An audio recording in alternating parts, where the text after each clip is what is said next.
ויבשרה פרעה את העם ולא ניחם אלוקים דרך חרס פלישתים כי קרוב הוא כי אמר אלוקים פן ינחם העם בראותם מלחמה וישובו מצרימה.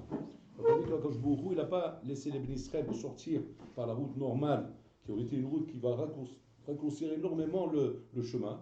Il a fait un détour pour ne pas que Haz Shalom, il voie ce qui se passe avec les Plishtim, la guerre, les Inyanim, qui se sentent menacés, et qu'à ce moment-là, il regrette d'être sorti d'Égypte et qu'il veuille retourner en Égypte. Ça, c'est le passage qui est marqué ici. On ramène dans la Gemara de Gittin, le Maaseh Yadoua qui s'est passé avec Resh Lakish. Resh Lakish, lorsqu'il allait quitter ce monde, il était gossesse, et qu'à ce moment-là, sont venus l'entourer, sa famille, ses enfants, etc. Resh Lakish n'avait qu'un souci, de savoir qu'est-ce que j'ai laissé dans la maison. Alors bon, ses enfants sont mis à chercher qu'est-ce qu'il a laissé à la maison. Qu'est-ce qu'ils ont trouvé? Ils ont trouvé là-bas un petit paquet d'épices. Il dit voilà, Kava de Molika, tu as laissé un petit paquet d'épices. Et Resh Lakish à ce moment-là s'est éclaté en sanglots, il s'est mis à pleurer. Il leur dit pourquoi tu pleures? Qu'est-ce qui se passe? Makara, tu as laissé un petit paquet, tu n'as rien laissé, il n'y a pas d'héritage, il n'y a rien du tout, ta femme, tu nous as laissé sur la paille. Maintenant, qu'est-ce qu'il y a? Encore heureux que tu n'as pas laissé des dettes. Maintenant, il s'est trouvé un petit paquet d'Azma. Il dit quoi? Chaz Shalom, j'ai laissé ma force dans ce monde. Le Chavetz Chaim, quand il disait ce maaseh, il voulait comprendre quelle force, de quoi il parle. C'est quoi la force qu'il a laissée dans le monde? Quoi, il y avait la potion de Popeye ou quoi? C'est quoi la force qu'il a laissée dans ce monde? La force, on m'a dit le temps qu'il y a fallu pour aller à l'épicerie, acheter ce paquet-là, ce temps-là, Kaviachol, s'il avait consommé, alors c'est un temps qu'il a utilisé dans ce monde. Mais comme il n'a pas consommé, ce temps, il a laissé derrière lui. C'est un temps perdu.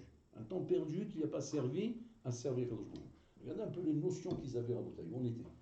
On parle de temps, on brûle le temps, on cherche à passer le temps. On a passé le temps pour ne pas s'ennuyer. Là, on ne parle pas de passer le temps à Rabotaï. On parle de ne pas perdre de temps, Bichlal. Ne pas perdre de temps, c'est-à-dire que même quand je vais faire des choses normales, c'est normal, je ne vais pas acheter au millimètre près, je vais acheter des fois un peu à l'avance, un homme, c'est pas ce qu'il attend. Et puis quand le bonhomme, Haz Shalom, puis quand il va mourir. Maintenant, est-ce que c'est pas normal que chez un bonhomme qui va mourir, on trouve plein de choses à la maison. Il y a plein de inyanim à la maison, qui ne sont pas forcément des choses que le bonhomme achète au jour le jour pour s'en servir immédiatement. La stakut qu'il avait Resh Lakish, c'est en fait que chaque chose dans ce monde, si tu l'as utilisé pour Avodat Hashem, c'est chavé, ça vaut la peine, c'est du temps gagné. Mais si jamais il ne te sert pas d'Avodat Hashem, c'est du temps de perdu. Ce temps de perdu, si tu avais une notion de ce que représente ce temps-là, tu pleurerais. Maintenant, pourquoi on ne pleure pas? Parce qu'on n'a pas de notion Rabotaï. On n'a pas de notion d'Ikhlan de ce que représente la perte de temps. La perte de temps pour nous, Rabotaï, c'est quoi? En fait, c'est un manque à gagner. Ce n'est pas une perte. On ne voit pas ici, Rabotaï, la perte. Donc chaque chose, vous savez, on évalue comme ça. Soit manque à gagner, soit perte. D'accord? Manque à gagner, c'est quoi? Bon, c'est vrai qu'avec du temps, on peut gagner beaucoup de choses. D'accord? C'est pas parce que j'ai perdu mon temps que forcément j'ai perdu quelque chose. Simplement, c'est un manque à gagner. J'aurais pu avec ça faire des choses extraordinaires. Bon, je ne l'ai pas fait. Je ne l'ai pas fait, pourquoi? Parce que moi, quand je suis un Ben Adam. Je suis un Ben Adam, moi je fais les choses un peu comme moi je peux, comme moi je les ressens. Donc ça manque à gagner à la rigueur. Israël vient nous apprendre de cette Gemara que non, il ne faut pas que tu voyes comme ça, il faut t'éduquer. C'est un chinou, c'est une avoda rabotaï. C'est une avoda qui demande un birour, imout avec soi-même, qui est à un niveau rabotaï très haut. C'est quoi? De voir dans le temps rabotaï une perte de temps. Pas un manque à gagner, une perte de temps. Perte de temps, c'est-à-dire chaque chose comme elle est. Moi, je me rappelle une fois avec ses bains, il y avait un des rabbanim là-bas, il a annoncé à tout le monde qu'il fait un Siyum Mishnayot. On tombe à l'envers, c'est un gros Talmid Chacham. Tu me dis Siyum Hashas, je comprends. Mais Siyum Mishnayot, c'était pas Loem Hashum Yuchad. Pour lui, c'était vraiment quelque chose de banal. Alors quand on a entendu Rabotai, le Siyum Mishnayot qu'il a fait, il nous a donné mal de tête. C'est quoi Rabotai? C'est pas chose, c'est le Siyum Mishnayot des pertes de temps, comme il a dit. C'est quoi perte de temps? Par exemple, le temps qu'on faisait la queue pour... Parce que moi, à l'époque, on était 250 bakourim. Donc le temps de faire Netfila, on traînait comme ça traînait. Et lui, pendant ça, il faisait des Mishnayot. Et nous, toujours, on voyait comme ça, genre, bon, il fait des chants, ça va, combien il peut faire? Ben, quoi, une, deux, comme ça, genre pour dire Zamel, il a fait une Mishnah. Il attendait le bus, il faisait une Mishnah. Il fait toutes les pertes de temps. Tous les moments comme ça où un homme, il perd son temps. Il perd son temps, c'est-à-dire, tu n'as rien à faire là, de toute façon. Tu n'as rien à faire, tu ne vas pas te mettre à étudier plutôt une Gemara, parce que tu n'as pas la tête, tu n'es pas concentré pour faire une Gemara. Oh, parce qu'il faut s'asseoir pour faire une Gemara. Donc il n'a pas ça, et le temps, de toute façon, il passe. Il passe, 5 minutes, 10 minutes, un quart d'heure, ou tu attends comme ça, le temps, il passe. Et le bonhomme, pendant ce temps-là, il faisait des Mishnayot. Il faisait des Mishnayot. Et comme ça, à Botaï, Siem chasse Mishnayot. Mais je ne dis pas la tarte qu'il nous a mis. La tarte qu'il nous a mis, c'est comme ça. Regardez combien un homme peut, avec le temps qu'il a, faire des choses extraordinaires, devant lesquelles il passe à côté. Il passe à côté, pourquoi? Parce que Av pas Av, jamais, il va lui monter à l'esprit de dire, voilà ce que j'aurais pu faire avec ce temps-là. Pourquoi? Parce qu'on ne voit pas ce qu'on peut gagner avec le temps. Et ça, Rabotai, c'est prendre conscience de l'importance du temps. On dit que Rabbi Yehuda Nassi, quand il a entendu l'histoire de Rabbi Elazar ben Dordaya, l'histoire de Rabbi Elazar ben Dordaya, vous la connaissez, c'est l'histoire qu'on ramène très souvent dans le Moussa. C'est ce fameux bonhomme à Botaï qui courait derrière toutes les filles du monde, et jusqu'à un moment donné, il est tombé sur une prostituée. Et cette prostituée, on lui disait là-bas, c'est là, c'est la viande chasse, c'est là, si tu te la tombes, c'est là, tu as battu tous les records. Et lui, donc, il est parti là-bas, il a mis de l'argent pour y aller, il allait faire la Havela. Et non, à ce moment-là, qu'est-ce qui s'est passé là, bon, la fille, elle a fait un roux. Elle a fait un roux. Et quand elle a fait ce roux, bon, c'est répugnant, ça repousse. Elle lui a dit comme ça, elle lui a dit, tu sais, comme ce vent-là qui est sorti de moi ne peut plus revenir, toi aussi tu ne pourras plus revenir. C'est-à-dire que tu ne pourras plus faire tchouva. Entendu ça, il a pété un câble, il s'est énervé, il est devenu fou, il a quitté la maison, il s'est mis à courir. Il a demandé aux montagnes de prier pour lui, il a demandé à la mer de prier pour lui, il a demandé... La Gemara, on la connaît là-bas. Jusqu'à qu'à la fin, il a vu que personne ne veut l'écouter. Il a pris sa tête, il se l'est mis entre les genoux. On dit pourquoi il a fait ça? Pourquoi il a mis sa tête entre les genoux? Il dit que Kedeliskor est un surat à Vlad Bemeimo. Pour se rappeler la façon comment le Vlad se trouvait dans le ventre de sa mère. En fait, il voulait revenir au stade de l'enfant dans le ventre de sa mère pour arriver à faire tchouva sur tous ses maasim. Parce qu'en fait, il a vu que toute sa vie était pourrie. Toute sa vie était pourrie, donc il ne pouvait pas se référer à aucun moment de sa vie. Le seul moment de sa vie qui restait bien, c'est le ventre de sa mère. Donc qu'est-ce qu'il a fait? Il s'est replié comme dans le ventre de sa mère et en train de pleurer jusqu'à que par Hanishmato. Jusqu'à que son âme elle est partie. Et là, à ce moment-là, un bat de kol est sorti. Mouzmad Rabbi Elazar ben Dordaya le Chaya Olam Haba. Le seul qui a entendu ce col là, c'est Rabbi Yehuda Nassi. Rabbi Yehuda Nassi était en train d'étudier. Puis Tom, les élèves, ils ont vu comment Nichnesha Da'ato. Comme ça, un froid, il est tombé Berucho, Nichnesha Da'ato, il a eu une Khalishuta Da'at. À ce moment-là, les élèves n'ont pas compris, ils ont cru qu'il était faible. Il dit Rabbi, qu'est-ce qui se passe? Il dit le Shamatem, vous n'entendez pas? Il dit non, on n'a rien entendu. Batkol Yatsa. Shimuzmad Rabbi Elazar ben Dordaya. Elazar ben Dordaya, tout le monde le connaissait, Rabotai. C'est comme tu dirais, c'est le voyou de l'époque. Donc Rabbi Elazar ben Dordaya, on le connaît. Mais Rabbi Elazar ben Dordaya, et maintenant il leur dit Rabbi Elazar ben Dordaya, Muzman lechaya olam haba. Ça faisait rigoler tout le monde s'est éclaté de rire à ce moment-là. C'est comme tu dirais, je sais pas moi, genre un bandit de l'époque, Muzman lechaya olam haba. Et en plus, tu l'appelles pas un bandit, tu l'appelles Rabbi. Rabbi à l'époque, Rabotai, il faut savoir une chose. Rabbi, on ne le disait que sur un Tana. Un Tana, il avait le titre de Rabbi. Et là, c'est pas nous qu'on l'appelle Rabbi, parce que nous, on s'appelle tous Rabbi ici, oui. Mais on n'est pas des Tanaïs, il faut pas se... Non, mais là-bas, quand on disait Rabbi, c'est Tana. C'est-à-dire, c'est pas un stam. Et qui a dit? C'est le bas de col. Le bas de col, c'est-à-dire que le bas de col ne se trompe pas, il ne va pas stam dire des choses qui ne sont pas vraies. C'est mettre la mita chez le Torah. Si le bas de col, il sort dit Rabbi, ouais, ça veut dire qu'il est devenu Tana en un instant. Il demande le Nefesh HaChaim. Il dit, comment on peut devenir Tana en un instant? Asma, il a fait tchouva, ok, il a fait tchouva. Des balais de tchouva, on en connaît. Il y a plein de balais de tchouva. Ah, parce qu'un balai de tchouva, il a fait tchouva, on va l'appeler Rabbi. Il a fait tchouva, ok, c'est-à-dire quoi, il manquait que ça qu'il fasse pas tchouva. On va l'éclater à présent maintenant. Donc, un il a fait tchouva. Mais c'est pas pour ça qu'on va l'appeler Rabbi. Alman, l'homme dit Rabbi. Il dit là-bas, Nefesh HaChaim, on ne peut appeler un homme Rabbi que si au moins il a enseigné une Mishnah. Il faut qu'il enseigne une Mishnah, sinon on ne peut pas l'appeler Rabbi. Quelle Mishnah il a enseigné? Il demande là-bas. Il dit oui, il nous a pris une Mishnah. Quelle Mishnah il nous a enseigné? En adavar talou Rabbi. La chose dépend que de moi. Voilà ce qu'il nous enseigne. Voilà la Mishnah de Rabbi Elazar ben Dordaya. En adavar talou Rabbi. Tant qu'un homme y croit dans ce monde que ce qui va l'aider dans sa vie, ce qui va lui permettre de décoller, ce qui va lui permettre de devenir un Ben Torah, c'est Pierre, Paul ou Jacques, ou mon Rabbi, ou mon Rosh Yeshiva, ou mon Mashgiach, ou mon Yannick, cet homme-là, il est mort, Rabotai, il est mort. Un homme qui compte sur qui que ce soit, même sur Moshe Rabbeinu Rabotai, pour devenir quelque chose dans sa vie, il est mort. Rabbi Elazar ben Dordaya nous a pris le sod de la tzlacha. Le sod de la tzlacha, c'est quoi? Lui aussi, il a cru comme ça. Il a appelé les montagnes, il a appelé la mer. C'est une image pour nous dire qu'il s'adressait à tous les corons qu'il y avait dans le monde pour croire que quelque chose peut l'aider dans ce monde. Et là, il a compris que quoi? Personne ne peut t'aider dans ce monde. Personne ne peut t'aider. Tu es seul avec toi-même. Chacun dans son rabotaille est face à la milchama qu'il a avec lui-même. Et malgré que tu vois les chaura, un encadrement, tu vois des gens autour de toi, tu vois des nids autour de toi, rien ne pourra t'aider si ce n'est toi-même. Pourquoi? Parce que, en malasot, rabotai, Adam yodea mamit bachel basir shelo. Un homme sait ce qui cuit dans sa marmite. Dans la marmite que tu as, ta marmite, je pense ton marmite, ton ventre, ouais, il n'y a que toi qui sais ce qu'il y a dedans. Personne ne peut savoir ce qu'il y a dedans. Tu peux raconter ce que tu veux, tu peux expliquer ce que tu veux, tu poses des questions que tu veux à tes rabbinim. Donc les maasé, les magouilles, c'est toi qui les fais tout seul. Donc c'est-à-dire que même si maintenant tu dis, ouais mais j'étais encadré, et pourtant je ne peux pas devenir un gadol. Mais tu ne peux pas devenir un gadol parce que tu es encadré. L'encadrement ne te rend pas un gadol. Ce qui te rend un gadol, c'est ce que tu fais toi de ton encadrement. Ce que tu fais toi des moyens qu'il y a autour de toi. On te met des moyens, il y a un monde, il y a un olam, il y a des inyanim, il y a plein de choses dans son olam. La shéla, elle est, qu'est-ce que toi tu as fait de tout ça pour toi-même? Qu'est-ce que tu as fait de tout ça pour toi-même? Parce que si toi, tu t'en sers pas, personne ne s'en servira pour toi. On ne pourra pas te dire, mais non, mais comprends pas, mais il y avait ça, il y avait ça, il y avait ça, il n'y en a rien à mis.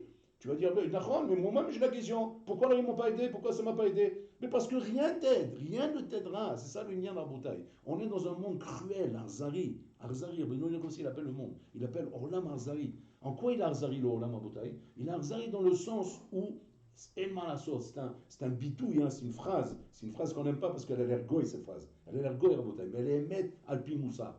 C'est quoi cette phrase Rabotai? Chacun pour soi et Dieu pour tous. C'est ça la phrase Rabotai. C'est goy comme phrase. Il n'y a pas chacun pour soi et Dieu pour tous. Bah putain, chacun pour soi et Dieu pour tous, c'est complètement goy ça. C'est chacun un pour l'autre.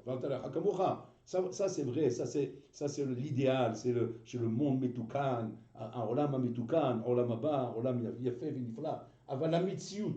Je ne parle pas maintenant du Olam Amitukan, du Olam Ayafé, le Olam de la poésie, je ne parle pas de ça moi. Moi je parle maintenant, la Mitziout, elle est comment? Chacun pour soi et Dieu pour tous. C'est ça le Hémet. Le Hémet c'est chacun pour soi. Imenani, limili, imani lo alzmi, qui peut m'aider si ce n'est pas moi-même qui me prend en main à Rabotai? Tu peux passer ta vie à te balader dans les meilleurs yeshivot, te balader dans les meilleurs chevrot, te balader au milieu des meilleurs rabbanim. Tant que tu n'as pas décidé de faire quelque chose pour toi-même, rien ne t'aidera dans la vie. Rien du tout. Rien du tout, Rabotai. Ça, on l'a vu de nos yeux. Et c'est ça que Rabbi Yehuda Nassi a eu Khalishut Adat. Pourquoi? Est-ce que Rabbi Yehuda Nassi, Rabotai, n'a pas profité de chaque instant? Pourquoi il a profité de chaque instant? Alors pourquoi il a une Khalishut Adat de dire Yesh koner olamo b'sha'achad? Parce que ça, c'est Rabbi qui l'a dit ça. Quand Rabbi a entendu le bat de kol, il a dit Rabotai, Yesh koner olamo b'sha'achad. Un homme peut acquérir sa vie en un instant. Il a eu Khalishtadat, il a dit je suis démoli, je suis brisé. Rabbi, comme ça, il s'est mis à pleurer, il était brisé. Ils lui ont dit, mais Rabbi, Yesh connaît, Yesh Mishekana Olamo Yoter Mimra, il y a quelqu'un qui a acquis son monde plus que toi, où chaque instant tu ne perds pas ton temps. Rabbi était yadoua, que quand il est mort de ce monde, Rabbi avait une richesse inouïe. Il vivait dans l'opulence, dans la richesse, Rabbi Udanassi. Et quand il est mort, il a tendu ses 10 doigts comme ça vers le ciel, il a dit que témoigne le ciel et la terre, que je n'ai pas profité avec ces 10 doigts de quoi que ce soit. C'est que il était, c'est pas mais il faut faire fort pour dire ça, Habibi, il faut pas, tu rigoles, tu dis un truc comme ça, si jamais tu as faux, c'est le premier tout sur lequel on va t'éclater. Il va mourir, la première tête qu'on va lui mettre. Et chacun a des cadeaux. Comment tu fais des choses pareilles? En plus, tu mens. Tu vas mourir maintenant. Rien que tais-toi. Rien que on t'a pas dit de faire des mythos, des comme ça. Tais-toi et pars tranquillement. Et nous, on verra ce qu'on fait avec toi. Mais ne va pas ajouter en plus sur toi-même que le grand vient ajouter. Mais 10 doigts, j'ai rien profité. Non, t'as vu, avec la Cadillac, la Mercedes, la villa, les gnani, la table toujours pleine. Comment tu as pu ne pas profiter? Rabbi Yehuda Nassi Rabotai se vantait de ne pas avoir profité. Non, Rabayon. Il faisait profiter tout le monde, mais il ne profitait pas. Il ne touchait pas. Ça, personne ne pouvait le savoir que lui-même. Personne ne pouvait savoir ça que lui-même, Rabotai. Qu'il a vécu pendant des années dans cette opulence et dans cette richesse, en mangeant pas de Vamelach Tochal Varalisishan. Non, Rabayon. Il mangeait du pain et de l'eau, il dormait par terre. Alors qu'il avait le lit Simmons comme ça, 4 étages, ouais, avec soupape de vitesse, ou là, décapotable, il s'éjecte comme ça dans le truc, elle est belle quoi, un truc de folie. Il avait le truc comme ça là-bas, et lui dormait par terre. Il dormait par terre. Pourquoi? Bon, c'est la Yehuda Nassi, on n'est pas à ce niveau-là. Mais pour vous dire un peu le niveau dans lequel il était, c'est-à-dire que c'est un bonhomme en beauté qui ne perdait pas une seconde. Et là, puis il entend cette histoire, hein. Un homme qui est arrivé une madriga pareille, qu'est-ce qu'il dit? Je suis brisé. Maintenant, de quoi tu es brisé? Mais tu as été connu Olamcha toi-même, Sha'achad. Comment c'est pas Sha'achad, toi. Toi, c'est toutes les Sha'ot de ta vie. Toutes les Sha'ot. Baba Yamim, c'est Kol Sha'a Vesha'a, Kol Sha'a Vesha'a. Lui, c'est 1 heure. Ça, Kol Sha'achad, parce qu'il n'a rien fait toute sa vie. Alors, en 1 heure, il a gagné son Olam. Mais toi, c'est toute ta vie, toi. Non. En fait, ce qu'il voulait dire à Rabbi Yehuda Nassi, c'est ça. Nahon que j'ai compris l'importance du temps, mais pas à ce niveau-là. Je ne l'ai pas compris à ce niveau-là. Qu'est-ce qu'il n'a pas compris à ce niveau-là? Qu'est-ce qu'il a compris? Qu'est-ce qu'il n'a pas compris? Il a compris l'importance du temps, Rabbi Yehuda Hanassi. Il savait combien le temps est chachouv. Mais pas à ce niveau-là. Je n'ai pas compris à ce niveau-là. Quel niveau il y a ici? Quel niveau il y a ici? Je connais en l'amour Bécharat. Qu'un homme à Bodé veut se trouver à l'ouest complètement. Et en un instant, il est connaît en l'amour. C'est-à-dire cette dimension du temps, je ne l'avais pas. Il avait dit, il avait une notion du temps, mais pas cette dimension-là. Comment en un instant on peut te mettre à père et ta colle? Si j'avais travaillé toute ma vie, dire Hanassi, maintenant que je suis à la fin de ma vie là, mais si toute ma vie j'avais travaillé de cette manière et qu'il avait la force de travailler comme ça, seulement Loyada il ne connaissait pas cette dimension, Rabotai. Il dit, mais je ne serais pas arrivé à ce que je suis arrivé. Je suis arrivé à des dimensions extraordinaires, encore plus fortes que ça. C'est-à-dire que la notion du temps, Rabotai, comment chaque instant peut faire du bonhomme, Rabotai, Olam acher legamre. Et ça, c'est le temps. C'est le temps, il n'y a rien d'autre, Rabotai, il n'y a rien d'autre. Tu peux être dans n'importe quelle génération, dans n'importe quelle époque, dans n'importe quel milieu, Rabotai. Qu'est-ce que tu fais de toi-même et qu'est-ce que tu fais du temps qu'on t'a donné? Ça, c'est le sort du Zman. Mais le Zman, Rabotai, il faut d'abord faire un birour imout avec soi-même. Il faut se mettre à un niveau où on comprend l'importance, on comprend ce que ça représente, Rabotai. Et ne pas être mésalzel, ne pas prendre ça à la rigolade, Rabotai. On n'est pas toujours, comment dire, au plus fort de nous-mêmes. Un homme n'est pas toujours au plus fort de nous-mêmes. Un homme, il a des haliotes et des iridotes. Il faut être conscient de ça, Rabotai. On n'est pas en train de dire maintenant que quand tu prends conscience du temps, donc tu ne peux plus maintenant te permettre d'avoir des iridotes. Pourquoi? Parce que, attends, c'est trop yaka. C'est comme si maintenant je te dis comme ça, tu as pris conscience un peu de l'importance de l'argent, ça fait. Quand tu as un billet de 500 euros dans ta poche, oui, tu sais qu'il est important ce billet, d'accord? Tu vas pas le regarder comme un papier toilette. Tu sais que c'est un billet important, d'accord? Maintenant, si je te dis comme ça, je vais te faire du moussa. Pourquoi? Un billet de 500 euros, c'est une valeur sûre, c'est une valeur forte. On peut faire beaucoup de choses avec ça. Il n'y a pas que j'en ai plein comme ça. Qu'est-ce que tu vas dire? Amen, qui est dans la sonde. Et ce billet, comment tu vas faire? Tu vas le garder comme la prunelle de tes yeux. Pourquoi? Parce que je n'ai pas besoin de faire des moussas pendant des heures. Tu es conscient, avec la vie qui t'a appris, qu'un billet de 500 euros, c'est un gros billet, c'est un billet important. Il a fait mot. Donc, mais là, tu ne peux pas dire maintenant que par rapport à ça, dans mon erreur vis-à-vis du billet, je vais avoir des aliotes et des iridotes. Habibi, il n'y aura jamais de aliotes et iridotes, il n'y aura que des aliotes. Tu seras que mitrazek, yom yom, de comprendre la valeur de ce billet, tellement que ce billet, Habibi, il représente chez toi une valeur incontestée, il n'y a rien à discuter. En mandama, en mandepali, zaliba de kula alma. C'est même pas Rabbi Mlato, zaliba de kula alma. C'est le billet, c'est la valeur, c'est ma vie, c'est le tahli de la vie, c'est tout ce que tu veux. Il a fait mot. Donc tu vois, tu as compris. Voilà. Donc tu vois, il y a des choses que tu arrives à comprendre dans la vie. Il a fait mot. Maintenant, est-ce que tu peux comprendre la même chose dans le Zman? Dans le Zman, c'est plus compliqué. Pourquoi? Parce que le Zman est Manassot. Dans la Mitziout, on est que des Ben Adam. Et en tant que Ben Adam, on a ce qu'on appelle Aliyot et Iridot. On a des Aliyot et des Iridot. On a des moments de Hava et des moments de Sina. On a des moments où on est très fort, on est à la pointe, et des moments où on est très faible, Rabotai.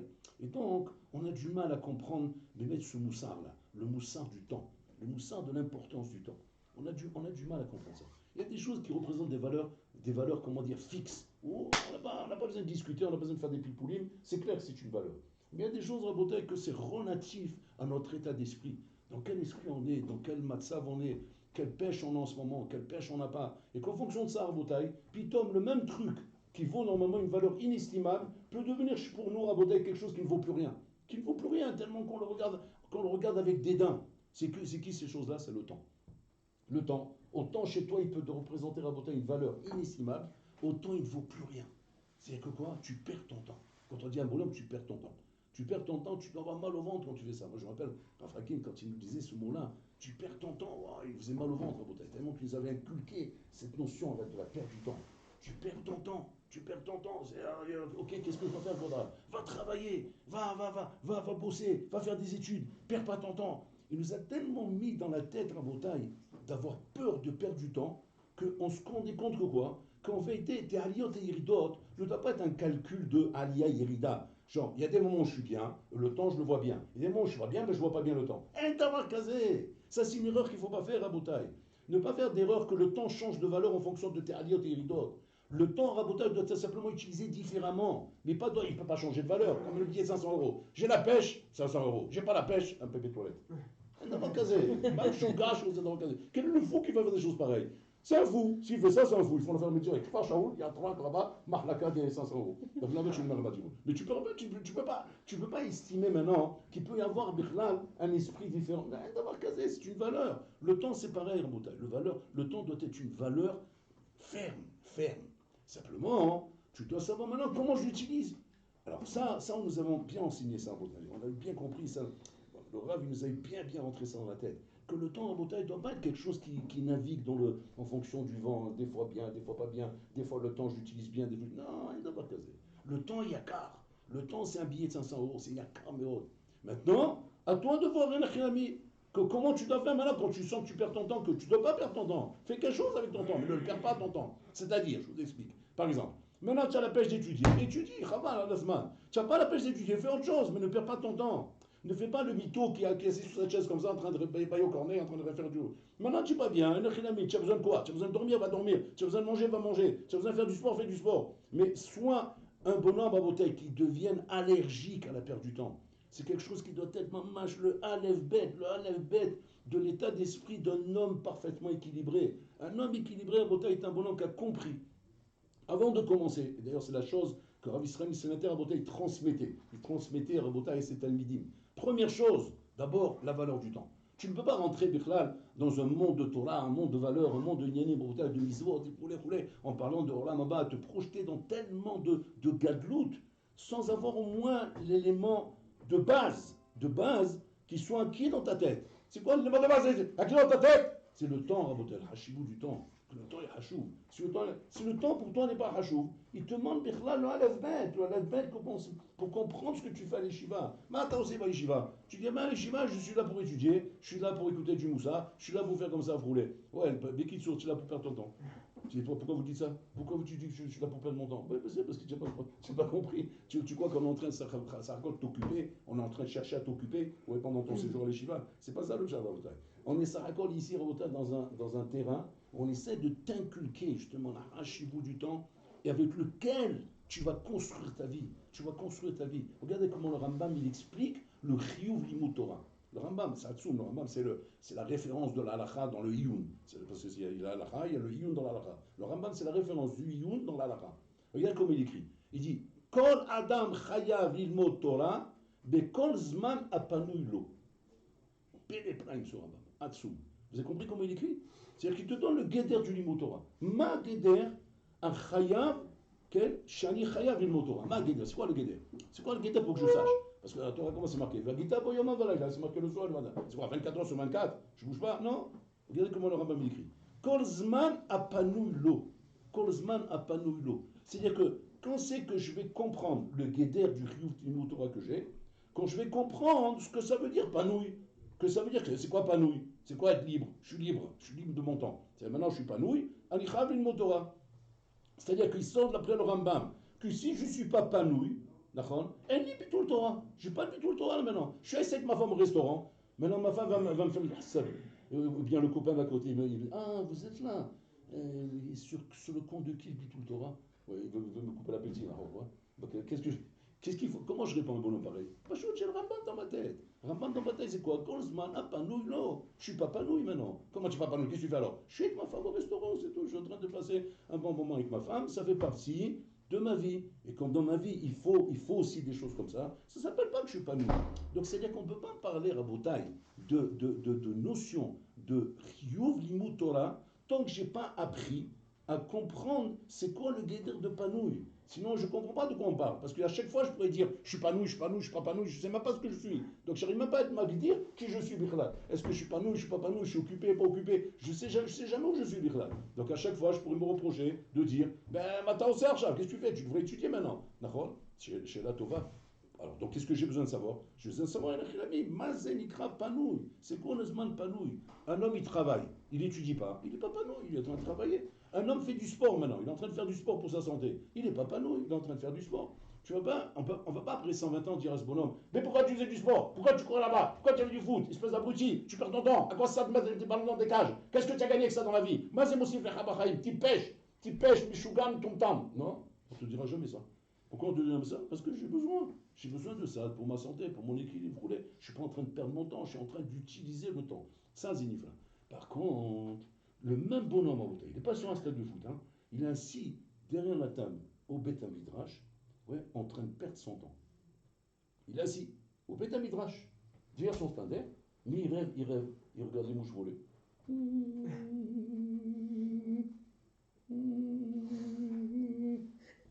Amar Abaye, Bibi, va jouer au foot, c'est mieux pour toi. Moi, tu perds pas ton temps là-bas. Parce que là-bas, au moins, tu fais quelque chose de bien. C'est quoi que tu fais de bien? Je me fais une santé, je me fais quelque chose de bien. Moi, je perds pas mon temps, mais je brûle pas. Je suis pas en train de brûler mon zman. Mais se trouver dans un matzav où maintenant tu épanouis selon la définition du Rambam. Ah, t'épanouis, d'accord? Et que tu dois pas maintenant perdre ton temps. Donc là, tu as un problème.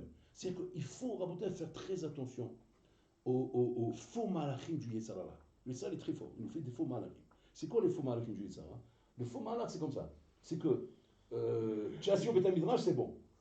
Comment c'est bon? Attends, c'est pas bon. Si je suis là et je perds mon temps, c'est pas bon. Tu es sur le terrain de foot, c'est pas bon. Tu n'aimes pas ça. Parce que c'est vrai, il travaille toujours comme ça, il te fait des cours à l'envers comme ça. Non, c'est très bon là-bas. Pourquoi? Parce que je suis en train de faire ma santé. Je suis en train de me détendre. J'ai besoin de me détendre. Je le fais bien. Comment l'expliquer dans un cours? On va appeler la cohérence. La cohérence, c'est-à-dire, je dois savoir où je me trouve, je dois savoir pourquoi je le fais. Si j'ai un problème de cohérence, alors j'ai mon rab. T'as fait rab, avec mina ça fait. Je pose la question à mon rab. Regardez, je ressens comme ça, j'ai besoin de ça, j'ai besoin de ça. C'est bon ou pas bon? Si l'autre dit oui, c'est bon, vas-y, tranquillement. Détends-toi tranquillement. Pourquoi? Parce que je ne perds pas mon temps. Tout les niens Rabotai, c'est de ne pas perdre son temps. L'on a Tasman. Parce que quand tu rentres dans cette maladie qu'on appelle tuer le temps, c'est une maladie de la génération Rabotai. Il faut savoir une chose. La maladie de la génération, principale de la génération, c'est tuer le temps. C'est qu'est-ce qu'on peut faire pour tuer le temps? Qu'est-ce qu'on peut faire lorsqu'on se trouve dans une salle d'attente, en train d'attendre un avion, et on ne sait pas quoi faire, on s'ennuie là-bas. Alors on nous a donné des appareils, bon, Hachem, il y a tout ce qu'il faut. Et là-bas, on se balade, tac, tac, tac, tac. Comme ça, on se balade à droite, à gauche, rouler. Tu perds ton temps, là. Si tu es en train de chercher une adresse, en train de chercher un produit spécial, tu perds pas ton temps, tu cherches quelque chose de précis, c'est pas le problème. Mais si toi-même, tu es en train de tourner en rond, tu perds ton temps, tu es simplement en train d'essayer de passer ces 2 heures d'attente de l'avion, ouais, tu es en train de les passer avec quelque chose pour dire qu'est-ce que je fais ici. Shama Ishbaya, là la baya commence. Là, la baya commence où tu ne vois pas l'importance du temps. Au Bololam va te dire, Ribonon Shorlam, je t'ai pas demandé d'être Baba Saleh, je t'ai pas demandé d'être Hafez Chaim, je t'ai pas demandé d'être Rabbi Azam Ben Dordaya, je t'ai demandé d'être toi-même, Doudou. Ouais, toi, Doudou, à toi je parle, ouais, toi, Doudou. À moi, oui, d'accord, oui, je suis Doudou. Ouais, non, à toi, je parle avec toi. Qu'est-ce que tu faisais pendant ces 2 heures là-bas, ces 3 heures là-bas, cette heure là-bas, cette demi-heure là-bas? Qu'est-ce que tu faisais dans ces trucs-là? Tu dis quoi? C'est ça le problème? C'est que ça le problème que j'ai avec toi. J'ai aucun autre problème avec toi. On ne va pas demander à un bonhomme d'être ce qu'il ne peut pas être ou ce qu'il n'est pas. On ne se trompe pas d'adresse là où on sait très bien à qui on parle, on sait très bien où on projette, on sait très bien à qui on a affaire, et on sait très bien ce qu'on peut te demander. Mais là où réellement tu brûles ton temps, là tu dois être allergique, là tu dois être sensible à ça. Parce que si jamais tu te fais attraper à cette maladie qui est la maladie du siècle, il faut bien savoir, c'est la maladie de notre époque, où on te rend insensible à la perte du temps. On arrive à inculquer ça aux enfants depuis petit. Depuis petit, on leur inculque ça, qu'on devient insensible à la perte du temps. C'est-à-dire, on s'habitue. À la fin, on est insensible, c'est-à-dire ça nous fait même pas mal. On n'a même pas mal, on n'a même pas de problème de matzpoun, de conscience, de dire je suis en train de perdre mon temps. Ça nous fait même pas mal, Rabotai. Et ça, c'est le Ravaillon. Parce que si jamais tu es devenu insensible à ça, Gamarno, tu es mort. Là, tu es mort. Tu es mort spirituellement. Parce que là, maintenant, c'est plus une question de moussa, de chizouk, d'avoda. Parce que du moussa, je peux t'en faire pendant des heures et des heures.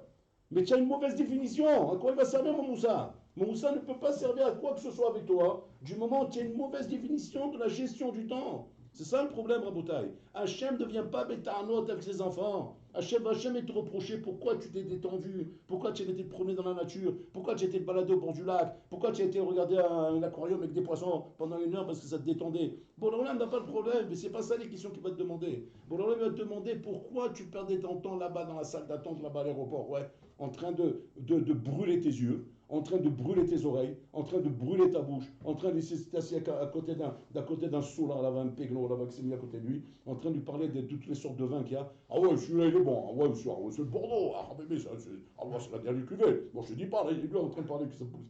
Mais espèce d'abruti, mais qu'est-ce qui t'ajoute dans ta vie, celui-là? Qu'est-ce que tu es en train de perdre ton temps avec lui? Tu as des Mishnayot à faire, tu as des Teilim à faire. Tu peux pas faire des Mishnayot, fais des Teilim, fais quelque chose. Mais au moins, sois un souk avec quelque chose qui rend ton temps rentable, Rabotai. Et ça, sans oppression, sans être oppressé. sans être stressé. Un kol benahat, c'est un mode d'esprit, c'est un état d'esprit qu'il faut acquérir dans la vie. Ça, c'est la première chose en Botaï qu'on faisait quand on venait chez moi. Acquérir cet état d'esprit-là. C'est un esprit de comprendre en Botaï qu'on doit savoir qu'est-ce qu'on fait avec le temps et qu'on n'est pas en train de se laisser balader comme ça. Parce que je vous dis, c'est une maladie Nora Bador chez la Noura Botaï. Et quand on a vu ce Rav Botaï, je me rappelle, faire ce Sioum Mishnayot, là, il nous a vraiment fait le Maké Bepatish. C'est à toutes les divisions que nous avait donné, c'était le Halakha Lemaase. Voilà, je vous ai fait un Sioum Mishnayot du temps perdu. Comme ça, le premier Sioum Mishnayot que j'ai entendu moi dans ma vie, avec voilà, un Rav Hamatsoum, quand il a fait Sioum Mishnayot, on a fait tous un sourire. On a dit quoi, il a rien d'autre à faire celui-là, Sioum Mishnayot. Je vais lui retomber en enfance, celui-là. Il peut faire le chasse, il peut faire le Shaf Shma Tata par cœur, il a un niveau inimaginable en Botaï. Sioum Mishnayot du temps perdu. C'est quoi le temps perdu? Le temps qu'on perd. Le temps qu'on perd à droite, à gauche, en train de parler, en train de discuter, en train d'attendre un bus, en train de rouler. Si au Michelin du temps perdu, regardez comment un homme, peut rendre des comptes après 120 ans. On va lui dire, on ne vient pas te demander pourquoi tu n'as pas fait ça. On ne vient pas demander pourquoi tu n'as pas étudié, tu as étudié sans arrêt. C'est pas ça, on ne nous demandera jamais ça à Botaï. Il ne faut pas vous perdre dans la shkafa. Pas se perdre dans la shkafa. C'est pas ça qu'on va te demander. On va te demander pourquoi tu as perdu ton temps.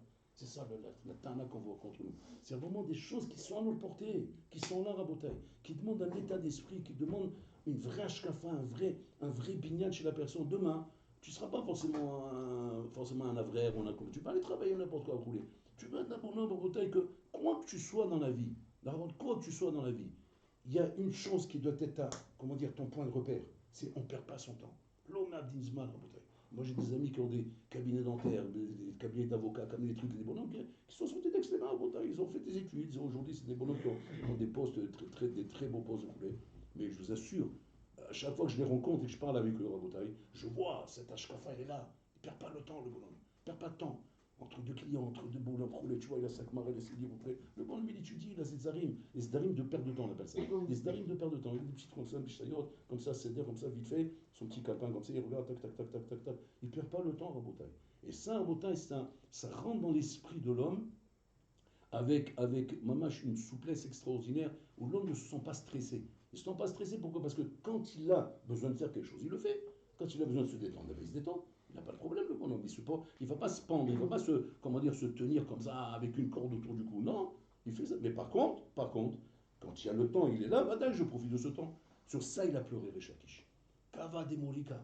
Quand Resh Lakish, il a vu comment en Botaï, qu'il est parti acheter ce truc-là, il n'a pas utilisé dans ce monde en Botaï. Il dit, chez Mishmor, il y a des choses en Botaï pour lesquelles l'homme s'est investi dans sa vie. Ça représente des heures et des heures et des heures à Botaï. Des heures, comme une fois, le Rav Esraïm, il est venu voir un bonhomme pour qu'il donne une trouma à la yeshiva. Il est arrivé chez lui, c'était le château de Versailles, il a débarqué dans le château de Versailles. Il regarde le Rav Esraïm comme ça, les murs et tout. Le bonhomme, il était content. Il dit, ah, même le Rav Esraïm, il apprécie et ça a l'air d'un connaisseur. C'est un connaisseur. Voilà, il est en train de regarder les belles tapisseries qu'il y a, les beaux tapis, etc. Alors il dit, Kvadrav, vous appréciez, vous voulez que je fasse un petit commentaire? C'est quoi ça, c'est quoi ça, c'est quoi ça? Il se mal encore. Ça va, il savait ma joue. Je sens que je vaux quelque chose. Et quelque chose, après, il s'intéresse à moi. Après, il dit, je ne savais pas qu'on pouvait tapisser les murs avec des tapines de Gemara. Mais c'est pas des tapines de Gemara. Quel tapines chez Gemara? Des tapines de Gemara. Qu'est-ce qu'il veut lui dire, Boutaï? Il lui dit comme ça. Tout ça, c'est du temps, c'est de l'argent, c'est du temps, c'est l'investissement. D'accord? C'est des tapines de Gemara. Pourquoi tu donnes un temps à ça? Pourquoi tu vas te mettre là-bas dedans? Un bonhomme en Botaï, il n'y a pas de problème. Il veut travailler, il veut faire de l'argent. Il veut faire beaucoup d'argent. Il n'y a pas de problème. Mais dis-moi, qu'est-ce que tu fais avec ça? Non, pour faire de l'argent, pour faire de l'argent. Mais qu'est-ce que tu vas faire avec ça? Pour faire de l'argent. Pour faire de l'argent, il faut que je remplisse le compte. Il faut que ça me sorte les oreilles. Mais espèce d'abruti, qu'est-ce que tu veux faire avec ça? Ma matara. C'est quoi la matara? S'il n'y a pas une matara derrière, tu brûles ton temps. Tu brûles ton temps à Botaï. La fin, ça devient quoi? Ça devient une maladie, la maladie du dor à Botaï. Oui, il faut forcément une autre voiture, il faut forcément une autre villa, il faut forcément une autre sortie, il faut forcément des nouveaux appareils, des nouvelles lunettes, des nouvelles montres, des nouvelles trucs, parce que ça, là, ça c'est quand je gagnais temps par mois, maintenant quand je donne pas de temps, il faut que ça soit un truc comme ça. Rouler. Et faut un range le frein. Pourquoi l'Orlam, il arrive à être rendre fou? L'Orlam, il est fou. Ok, il est fou, l'Orlam. L'Orlam, il est fou avec ses matalogues, ses inédimes. Mais pourquoi il arrive à te rendre fou à toi? Tu dis, mais attends, vous me rendez fou, mais vous rigolez quoi? Mais c'est ça la marche à suivre du Rolam, sinon à quoi ça sert alors? À quoi ça sert tout ce que je fais? Il n'a rien mis ce que je suis en train de te dire, ça sert à rien. Comprends que quoi? Que tu dois gagner ta vie. Si tu fais partie des riches de ce monde, c'est parce qu'il y a une matara, parce qu'il y a un tafkid. Mais pas stam comme ça, pas stam. On n'est pas des goïms, on n'a pas d'ashkafot goï que quoi. Que d'être riche, c'est une matara. C'est un but. Voilà, t'as un but, je suis un milliardaire. Voilà, je suis un milliardaire. Et alors quoi? Alors tu es un milliardaire, nous, Asma. Nous, maman, Asma, tu es un milliardaire, alors quoi? Mais après ça, qu'est-ce qu'on fait après ça? Ouais, tu as raison, qu'est-ce qu'on fait après ça? Je sais pas moi. Comme une fois, Ford, le patron de Ford. Il avait pris un hôtel. Il passait les vacances gigantes. Chaque jour, c'est 10 000 dollars. C'est un hôtel, c'est l'hôtel des milliardaires. C'est un hôtel comme ça, vers les côtes de Miami, là-bas, un truc, c'est la belle, quoi. 10 000 dollars la nuit. Il était là-bas, il se balade, donc il se balade. Puis Tom, qu'est-ce qu'il voit? Il voit un bonhomme avec un chapeau de paille rabotant en train de faire la pêche. Il va vers lui et dit qu'est-ce que tu fais? Et il dit, ben, je pêche le poisson. Et il dit, c'est tout ce que tu fais toute la journée? Ouais, c'est ce que je fais toute la journée. Quand j'en ai marre, je rentre. Il a dit, mais quoi, mais tu rigoles quoi? Mais il faut investir dans la vie, il faut faire quelque chose. Il dit, vous, qu'est-ce que vous faites? Il dit, moi, je suis Ford. Ah, les bagnoles, Ford, ouais. Ouais, d'accord, mais c'est moi Ford. Moi, c'est les bagnoles, mais moi, c'est moi le Ford. Ouais, c'est moi le patron, Ford. Ok, d'accord, mais alors qu'est-ce que tu fais? Il dit, ben voilà, ben, j'ai fait des usines, des trucs, vous voulez, on monte des voitures, des concessionnaires, des trucs, des usines dans tous les sens, vous voulez. Mais alors qu'est-ce que ça te fait, enfin? Il dit, ben voilà, ben, moi, je gagne beaucoup d'argent. Et après, qu'est-ce que tu fais avec cet argent? Eh ben, avec l'argent, je fais encore des usines. Il a fait, et après, eh ben, après des usines, j'ai encore beaucoup d'argent. D'accord, et après, eh ben, après j'ai beaucoup d'argent. Et après, avec cet argent, qu'est-ce que tu fais? Eh ben voilà, par exemple, voilà, je suis ici, j'ai pris un hôtel, 10 000 dollars la nuit. Comment tu te payes un hôtel 10 000 dollars la nuit, espèce d'abruti, espèce de chapeau de paille là? Comment tu veux te payer un hôtel pareil si tu ne gagnes pas comme moi pour avoir 10 000 dollars? Ok, mais qu'est-ce que tu fais là maintenant? Ouais, bon, maintenant je m'ennuie. Tu voudrais pêcher comme moi? Ouais, ça c'est la sympa comme truc. Alors viens, je te donne une canne à pêche. Donc il y a une canne à pêche, il dit viens pêcher à côté de moi. Je dis on kiffe, hein? Ah ouais, on kiffe, super, ouais, moi c'est simple ce truc-là. Ça va devenir mon loisir, etc. D'espèce d'abruti lui dit. Ouais, tu as vu combien tu as tourné dans ta vie pour arriver à ça? Il dit moi je suis direct. C'est ça le Shigaron du Olam, Rabotai. Shigaron chez la Olam, comment le Olam peut tromper fou. Ça c'est Goy, Rabotai. Le monde Goy, il est ce qu'il est. On n'a pas à le juger. Le monde Goy, il est ce qu'il est. Ils n'ont pas Torah, ils n'ont pas de Nizot, donc c'est normal qu'ils soient là-bas. Il ne faut pas les juger. Mais quand un Olam, Rabotai, on lui a donné une Torah, on lui a donné des Mizot, on lui a donné une Matara dans la vie. Sache comment tu utilises tout ça. C'est pas interdit d'être riche, Rabotai. Mais il faut qu'il y ait une Matara, il faut qu'il y ait un but, il faut qu'il y ait un Tachlit. Comme le temps, il doit avoir une utilisation. Tout doit avoir une utilisation dans la vie.